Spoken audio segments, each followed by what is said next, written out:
सबसे पहले बात कर लेते हैं दिल्ली विधानसभा चुनाव के तारीखों के ऐलान की। जी हां, आज प्रेस कॉन्फ्रेंस कर सकता है चुनाव आयोग। सूत्रों के मुताबिक चुनाव आयोग आज प्रेस कॉन्फ्रेंस कर सकता है और दिल्ली विधानसभा चुनाव समेत कई राज्यों की सीट पर उपचुनाव की तारीखों का ऐलान भी आज हो सकता है।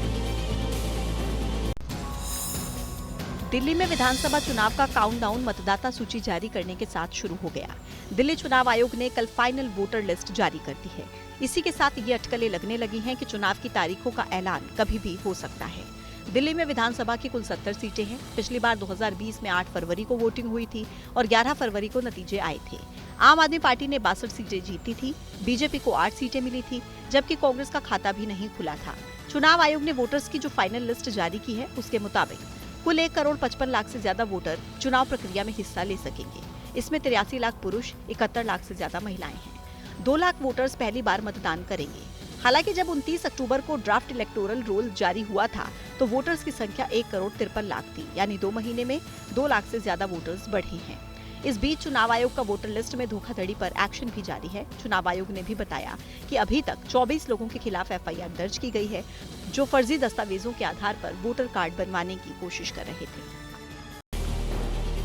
चुनाव नजदीक है तो ऐसे में सियासी संग्राम तो छिड़ा हुआ ही है। घमासान अब वोटर लिस्ट को लेकर भी है। आम आदमी पार्टी ने मतदाताओं के नाम हटाने और जोड़ने में धोखाधड़ी का आरोप लगाया है, तो वहीं नई दिल्ली के जिला चुनाव अधिकारी ने आम आदमी पार्टी के सांसदों पर दबाव बनाने का आरोप लगाया है।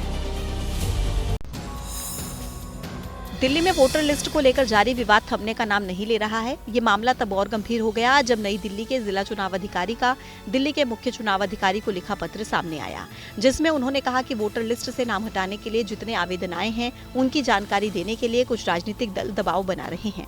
इशारा आम आदमी पार्टी के सांसद संजय सिंह और राघव चड्ढा की तरफ है, क्योंकि दोनों कुछ दिन पहले जिला चुनाव अधिकारी के दफ्तर में गए थे। ये तो बहुत बड़ा घोटाला है और जिस प्रकार से इतना बड़ा वोटर स्कैम नई दिल्ली विधानसभा में हो रहा है उस पर तुरंत कार्रवाई होनी चाहिए। नई दिल्ली सीट से आम आदमी पार्टी के उम्मीदवार अरविंद केजरीवाल ने भी एक्स पर पोस्ट किया। आरोप लगाया कि नई दिल्ली विधानसभा में मतदाताओं के नाम जोड़ने और हटाने में बड़े पैमाने पर धोखाधड़ी हो रही है। आम आदमी पार्टी के आरोपों पर बीजेपी ने भी पलटवार करने में देरी नहीं की। सीधा सीधा लोकतंत्र की हत्या करना, आतिशी मार लेना, अरविंद केजरीवाल, संजय सिंह, राघव चड्ढा ये इस षड्यंत्र में शामिल है। इन लोगों के खिलाफ कार्रवाई होनी चाहिए। वहीं दिल्ली चुनाव से पहले आम आदमी पार्टी के राष्ट्रीय संयोजक अरविंद केजरीवाल ने आरोप लगाया है और छापेमारी का नया दावा किया है। केजरीवाल ने कहा कि कुछ दिनों में मनीष सिसोदिया के घर पर सीबीआई की टीम रेड मारने पहुंच सकती है। अरविंद केजरीवाल ने विश्वस्त सूत्रों का हवाला दिया और दावा कर दिया कि चुनाव में हार को देखते हुए बीजेपी बौखला गई है और कुछ ही दिनों में मनीष सिसोदिया के घर पर सीबीआई का छापा पड़ने वाला है।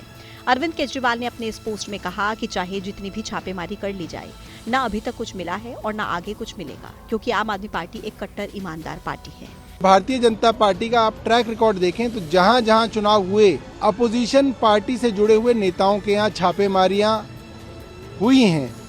इससे भारतीय जनता पार्टी केंद्र सरकार इनकार नहीं कर सकती है। आम आदमी पार्टी के इस दावे पर बीजेपी ने भी पलटवार किया। जब फल मिलने प्रारंभ हो रहे हैं, आपकी चोरियां पकड़ी जा रही हैं, आपके पापों का खुलासा होता जा रहा है, तो फिर आप झूठ, हताशा और ओछी राजनीति का सहारा ले रहे हैं। जो जो कर्म, जो जो पाप, जो जो कांड आपने दिल्ली में किए हैं,